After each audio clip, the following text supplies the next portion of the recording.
क्यों करना चाहिए हमें वास्तु? क्यों ज़रूरत है कि हम अपने घर के लेआउट्स को वास्तु के नियमों के अकॉर्डिंग्स में रखें?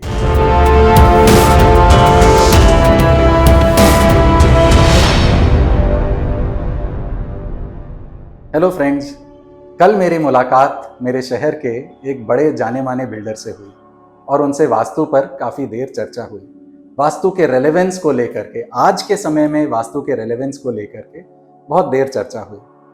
उनका कहना था कि यार, वास्तु के नियम बने थे आज पौराणिक काल में।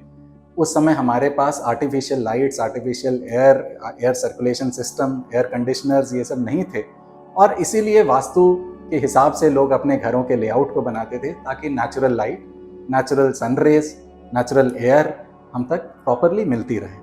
उनका कहना बिल्कुल सही था। फिर उन्होंने कहा कि पर अब यार, हमारे पास लाइट के इतने सारे सोर्सेज हो गए हैं, इलेक्ट्रिसिटी हमारे पास 24 आवर्स है, फैन है, एयर कंडीशनर्स है, एयर प्योरीफायर सिस्टम्स है, एयर को सर्कुलेट करने की सुविधा है, तो अब क्या ज़रूरत है कि हम वास्तु के अकॉर्डिंग्स में ही घर बनाएं? क्या ज़रूरत है कि हम साउथ ईस्ट में ही किचन बनाएं? क्या ज़रूरत है कि हम नॉर्थ ईस्ट को ओपन छोड़ें और साउथ वेस्ट को हम क्लोज करके रखें? इसकी क्या आवश्यकता है? हमें जिस एरिया में लाइट चाहिए होगी हम बल्ब लगा देंगे, जिस एरिया में हमें वेंटिलेशन चाहिए होगा हम फैन लगाएंगे, एग्जॉस्ट फैंस लगाएंगे, एयर कंडीशनर्स लगाएंगे, एयर प्योरीफायर सिस्टम्स लगाएंगे। तो क्या वास्तु का रेलेवेंस कम नहीं हो गया है?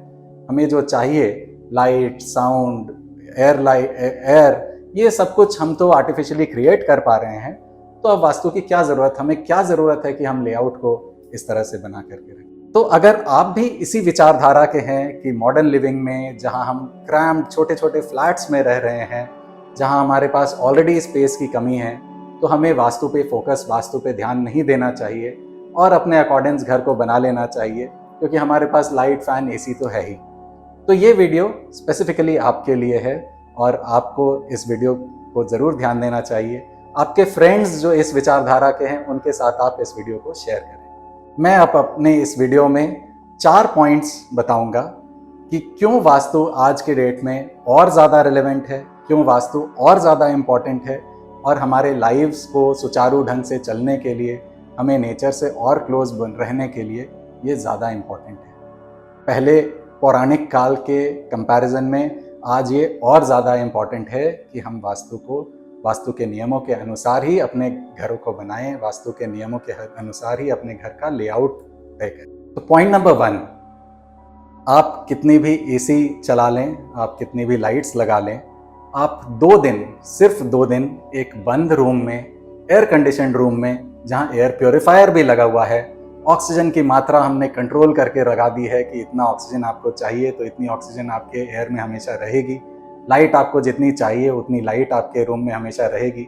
आप सिर्फ 2 दिन ऐसे रूम में बिता करके देखिए, बिना किसी नेचुरल लाइट के, बिना सनरेज के और बिना किसी नेचुरल एयर के। आप 2 दिन में इस रूम से भागने की कोशिश करेंगे, आप 2 दिन से ज़्यादा ऐसे रूम में नहीं रह पाएंगे। जो प्रॉपर्टीज़ नेचुरल सनरेज की, जो प्रॉपर्टी नेचुरल एयर की हमें मिलती है, वो प्रॉपर्टी आज के डेट में भी हमारे अप्लायंसेज, भले ही कितने कॉम्प्लिकेटेड अप्लायंसेज हों, भले ही कितने सोफिस्टिकेटेड अप्लायंसेज हों, हमारे अप्लायंसेज उसको रिक्रिएट नहीं कर सकते। अब हम आते हैं मेरे सेकेंड पॉइंट पर। नेचर के फोर्सेस हमारे आर्टिफिशियली क्रिएटेड फोर्सेस से मल्टीपल टाइम्स, हज़ारों लाखों गुना बड़े हैं। वो फोर्सेस ऐसे हैं, जब नेचुरल कैलामिटीज़ आती हैं तो कोई भी हमारा आविष्कार, कोई भी अप्लायंस, कोई भी किसी तरह का प्रयोग उसको रोक नहीं पाता है और उससे होने वाले नुकसान से भी हमें बचा नहीं पाता है। तो हम बात कर रहे हैं जहां artificial light, artificial air, artificial purification system, gases का प्रॉपरली मेंटेन करके चलना, वहां हम कुछ बड़ी बड़ी शक्तियों को भूल रहे हैं। ग्रेविटेशनल फोर्स, एक छोटा सा सेलेस्टियल बॉडी मून, वो ऑलमोस्ट सारे सेलेस्टियल बॉडीज से सबसे छोटा सेलेस्टियल बॉडी है, ऑल्दो वो अर्थ के सबसे पास है, तो उसका ग्रेविटी अर्थ पे हाई टाइड और लो टाइड क्रिएट करता है। हमारी अपनी बॉडी जो 70% पानी से बनी है, हमारी बॉडी में भी वाटर जो है 70% है, और उसका मूवमेंट मून के छोटे से बड़े होने तक, अमावस्या से पूर्णिमा के आने तक और पूर्णिमा से अमावस्या तक के जाने में, वो हमारा जो वाटर लेवल है बॉडी का, वो ऊपर नीचे होता है। तो such is the impact of only such a small celestial body. तो आप जो बड़े बड़े सेलेस्टियल बॉडी हैं उसके बारे में आप सोचो, और हर डायरेक्शन एक सेलेस्टियल बॉडी एक प्लैनेट से गवर्न होता है, एक प्लैनेट एसोसिएटेड है हर डायरेक्शन से, और उस प्लैनेट का उस पर्टिकुलर डायरेक्शन पे बहुत बड़ा इम्पैक्ट होता है। साथ ही मैग्नेटिक लाइंस ऑफ फोर्सेस, हमारा अर्थ भी एक मैग्नेट है जिसमें नॉर्थ पोल और साउथ पोल है, और मैग्नेटिक लाइंस ऑफ फोर्सेस उस अर्थ के अराउंड भी एक्टिव है। ये मैग्नेटिक लाइंस ऑफ फोर्सेस हम रिक्रिएट नहीं कर सकते हैं। ये मैग्नेटिक लाइंस ऑफ फोर्सेस का ही एक लॉजिकल इम्प्लीकेशन है जिससे हम डिसाइड करते हैं कि हम किस डायरेक्शन में हमें सर रख के सोना चाहिए। जो हम साउथ में सर रख के सोते हैं, हम कहते हैं कि हमें साउथ में सर रख के सोना चाहिए। इसके पीछे यही मैग्नेटिक लाइंस, अर्थ की मैग्नेटिक लाइंस ऑफ फोर्सेस का ही नियम है। तो in magnetic lines of forces को भी हम रिक्रिएट नहीं कर सकते हैं अननेचुरली या आर्टिफिशियली। तो ये फोर्सेस ज़रूरी हैं। इन फोर्सेस को अभी तक हमने आर्टिफिशियली क्रिएट करना नहीं सीखा है। तो ये बहुत इम्पॉर्टेंट है कि अगेन हम अपने घर को, हम अपने स्पेसेस को, अपनी ऑफिसेस को, फैक्ट्रीज़ को वास्तु के लेआउट, वास्तु के अकॉर्डिंग्स उसका लेआउट। अब हम आते हैं अपने तीसरे पॉइंट पर। तीसरा पॉइंट जो कि सबसे इम्पॉर्टेंट पॉइंट है वो ये है कि हमारी लाइफस्टाइल पौराणिक काल से लेकर के अभी तक में काफ़ी बदल चुकी है। हम ऑलरेडी इतने स्ट्रेस में रहने लगे हैं, हमारे पास ऑलरेडी टाइम नहीं है कि हम अपने रिलेशनशिप को टाइम दें, हम अपने हेल्थ को टाइम दें। हम अपनी रोज़मर्रा की ज़िंदगी में व्यस्त से व्यस्त होते जा रहे हैं।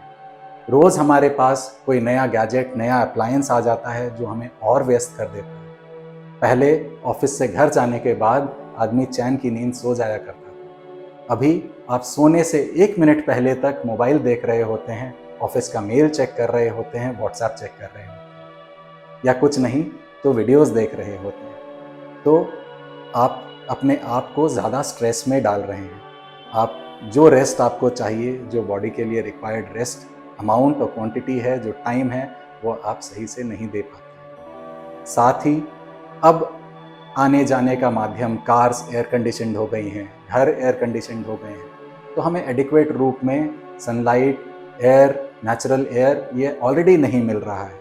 विटामिन डी की कमी, आज आप हम में से 80% लोग टेस्ट कराएंगे तो विटामिन डी हमारे ब्लड में कम आएगा। तो ऐसे में और ज़्यादा ज़रूरी है कि हम अपने घरों को वास्तु के अकॉर्डिंग्स में बनाएं और नेचुरल लाइट, नेचुरल सनलाइट ऐसे हमारे घरों में प्रवेश करे, ताकि हमें जो हमारी स्ट्रेसफुल ज़िंदगी है, जो हमारे स्ट्रेस के कारण है, उससे हमें रिलीफ मिले और नेचुरल लाइट, नेचुरल एयर से हमें एक ऊर्जा मिले। हमें जो नेचुरल ऊर्जा मिलनी है इस स्ट्रेसफुल लाइफ को जीने की, इस स्ट्रेसफुल लाइफ को हंसी खुशी पार करने की, वो हमें मिलती रहे। अब हम आते हैं मेरे चौथे पॉइंट, और ये पॉइंट खुद उन बिल्डर साहब ने मुझे खुद दिया। उन्होंने कहा कि यार साकार, हम लोग तो सिर्फ इंडिया में ही वास्तु करते हैं, क्यों ये फॉरेन कंट्रीज़ में वास्तु नहीं होता है? फॉरेन कंट्रीज़ में वास्तु के लेआउट के अकॉर्डिंग्स अगर हम घर नहीं बनाते तो प्रॉब्लम नहीं होती है क्या? दूसरे रिलीजन्स में भी प्रॉब्लम नहीं होती है? तो मैंने उनको कुछ एग्जाम्पल्स दिए जो मैं अभी फिर आपको बताऊंगा। आप दुबई गए होंगे, कई आप लोग में से कई दुबई गए होंगे, और दुबई में आपने एक चीज़ देखी होगी कि रोड भले ही तिरछी हो, लेकिन जो मॉस्क्स बने होते हैं वो बिल्कुल नॉर्थ साउथ एक्सिस पे ही बने होते हैं। उनकी जो डायरेक्शन होती है मॉस्क्स की, वो बिल्कुल नॉर्थ साउथ एक्सिस पे से लगी हुई होती है। आप इंडिया का ताजमहल देख लें, ताजमहल भी जो है वो बिल्कुल नॉर्थ साउथ एक्सिस पे ही लगा हुआ है, वो बिल्कुल भी उसमें कोई डेविएशन नहीं है 0 डिग्री से। आप यूएस के पेंटागन को देख लें, पेंटागन पे कई केस स्टडीज़ हैं ऑलरेडी यूट्यूब पे, आप उसको सर्च करें। पेंटागन के केस स्टडीज़ में आप देखेंगे कि वो जिस भी, उसको वास्तु नहीं कहें, लेकिन वो जिस भी आर्किटेक्चरल पॉलिसीज़, जिस भी आर्किटेक्चरल प्रिंसिपल्स को यूज़ करके बना गया है, वो ऐसा बना है जो कि आपको नेचर से और क्लोज करता है और in accordance to vastu principles है। तो डेवलप्ड से डेवलप्ड कंट्रीज़ में भी कुछ प्रिंसिपल्स हैं, कुछ आर्किटेक्चरल लॉज हैं, कुछ आर्किटेक्चरल प्रिंसिपल्स हैं, उसका नाम कुछ और हो, भले ही उसे वास्तु ना कहते हों, लेकिन वहाँ वो फॉलो होते हैं। और हमें भी डेफिनेटली आज के इस भागदौड़ वाली ज़िंदगी में, आज के स्ट्रेस भरे लाइफस्टाइल में, आज की छोटी छोटी स्पेसेस में, छोटे फ्लैट्स में हमें वास्तु को ज़रूर फॉलो करना चाहिए। Thank you so much. अगर ये वीडियो आपको पसंद आया हो तो प्लीज़ इसे आप शेयर करें उन लोगों के साथ, अपने उन फ्रेंड्स के साथ जो कहते हैं कि आज रिलेवेंस नहीं है वास्तु का, वास्तु तो पौराणिक काल के टाइम की चीज़ है। Thank you so much.